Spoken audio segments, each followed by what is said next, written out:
અને તેઓએ પણ પોતાની મજબૂત કામગીરીના કારણે ફરી એકવાર કેબિનેટમાં સ્થાન મેળવ્યું છે।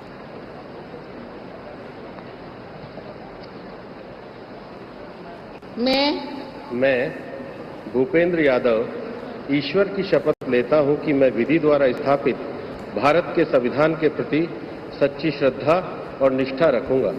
मैं भारत की प्रभुता और अखंडता अक्षुण्ण रखूंगा। मैं संघ के मंत्री के रूप में अपने कर्तव्यों का श्रद्धापूर्वक और शुद्ध अंतःकरण से निर्वहन करूंगा तथा मैं भय या पक्षपात, अनुराग या द्वेष के बिना सभी प्रकार के लोगों के प्रति संविधान और विधि के अनुसार न्याय करूंगा। मैं भूपेंद्र यादव ईश्वर की शपथ लेता हूं कि जो विषय संघ के मंत्री के रूप में मेरे विचार के लिए लाया जाएगा अथवा मुझे ज्ञात होगा उसे किसी व्यक्ति या व्यक्तियों को तब तक के सिवाय जबकि ऐसे मंत्री के रूप में अपने कर्तव्य के सम्यक निर्वहन के लिए ऐसा करना अपेक्षित हो मैं प्रत्यक्ष अथवा अप्रत्यक्ष रूप से संसूचित या प्रकट नहीं करूंगा।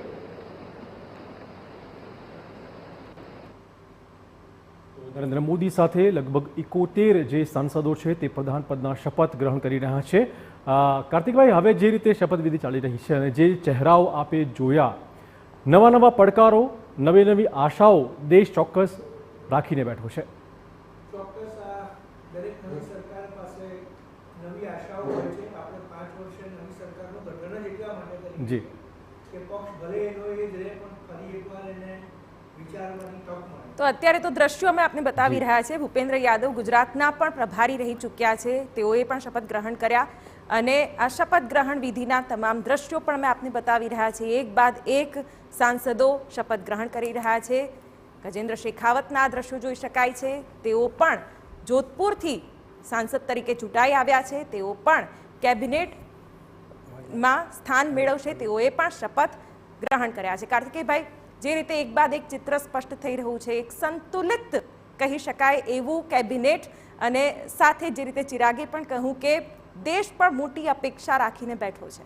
100% આપણે વાત જ કરતા હતા કે લોકશાહીમાં દર 5 વર્ષે આપણે નવી સરકાર, ભલે એની એ જ પાર્ટી સત્તામાં આવે પણ એને ફરી એકવાર વિચારવાનો પણ મોકો મળે છે અને પ્રધાનમંડળ પણ થોડા ઘણા અંશે બદલાય જ છે।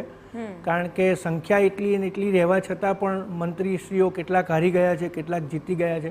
તો નવા ચહેરાઓ સાથેનું અને જૂના અનુભવી નેતાઓ સાથેનું આ પ્રધાનમંડળ છે અને એ ચોક્કસથી નવી અપેક્ષાઓ જે પ્રજાએ જે ચુકાદો આપ્યો છે એને ધ્યાનમાં રાખીને કામ કરવાની શરૂઆત કરશે। યુવા ચહેરાઓ પણ છે અને નવા ચહેરાઓ પણ છે, કેટલાક અનુભવી ચહેરાઓ પણ છે, પણ હજુ આપણે થોડીક ધીરજ એક દિવસની એટલે રાખવાની છે કે ખાતાઓ જ્યારે વહેંચાશે ત્યારે આપણને ખબર પડશે કે કેટલાક ખાતાઓ એની એ જ વ્યક્તિ પાસે રહ્યા છે અને કેટલાક ખાતાઓ બદલાયા છે।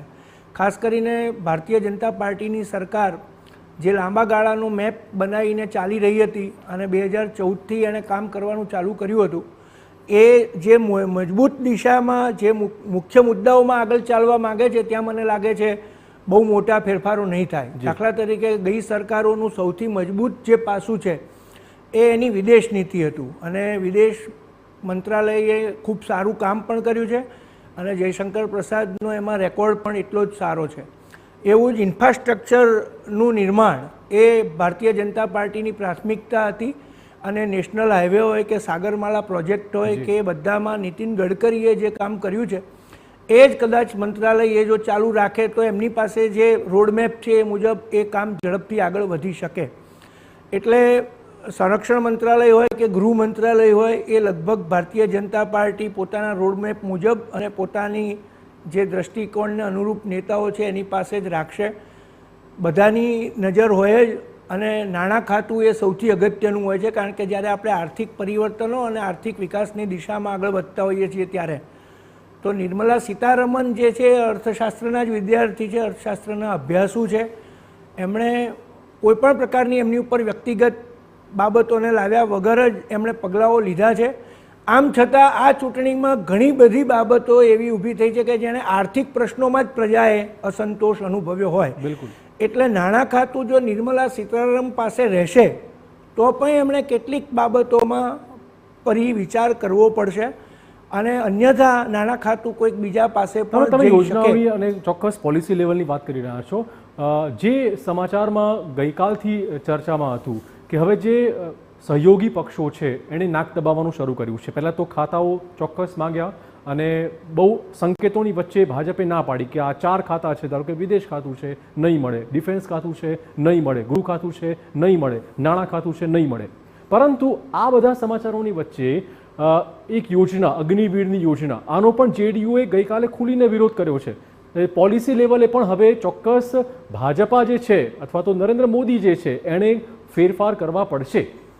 ચિરાગભાઈ, આપણે બહુ જ સાચો પ્રશ્ન કર્યો, બહુ અગત્યનો પ્રશ્ન કર્યો. અને ભારતના જે મુખ્ય પ્રશ્નો છે, પડકારો છે, એમાંનો સૌથી મોટો પડકાર જ રોજગારી છે. બિલકુલ. અને જે રાજ્યોમાં આપણે રાજ્યવારે જોઈએ ને તો ઉત્તરના જે રાજ્યો છે, હરિયાણાથી માંડી હરિયાણા, પંજાબ, યુપી, બિહાર અને મધ્યપ્રદેશ, ત્યાં લશ્કરમાં જવા માટેનું યુવાનોમાં એક અલગ જ, જેમ કે રાજસ્થાન, કોટાવાળા આખા પટ્ટામાં સ્પર્ધાત્મક પરીક્ષાઓનું આખું બજાર છે. બિલકુલ. એવી રીતે અને ત્યાં એ રાજ્યોમાં IAS એ બધા ઓફિસર થવા માટે યુવાનો થનગની લાખો રૂપિયા ખર્ચે છે. એવો જ એક આખો પ્રવાહ લશ્કરમાં જોડાવા માટે યુવાનોનો હતો. અને અગ્નિવીર યોજનાએ એ યુવાનો ઉપર બહુ મોટી અસર કરી હતી. એ વખતે પણ રિપોર્ટ્સ કહેતા હતા કે આના ગમે એટલા વખાણ કરો પણ અંતે આ 4 વર્ષની જ યોજના છે અને આનાથી જે કાયમી રોજગારી અથવા તો કાયમીપણું છે એની ઉપર ઘણા બધા પ્રશ્નાર્થો છે. પણ એ વખતે સરકાર બહુમતમાં હતી અને આ યોજના બહુ જ અદ્ભુત છે એ રીતે એને લાગુ કરવાનો પ્રયત્ન કર્યો. પણ હવે આ સાથી પક્ષો બધી જ યોજનાઓ ઉપર કાયમ માટે સાથ નહીં આપે.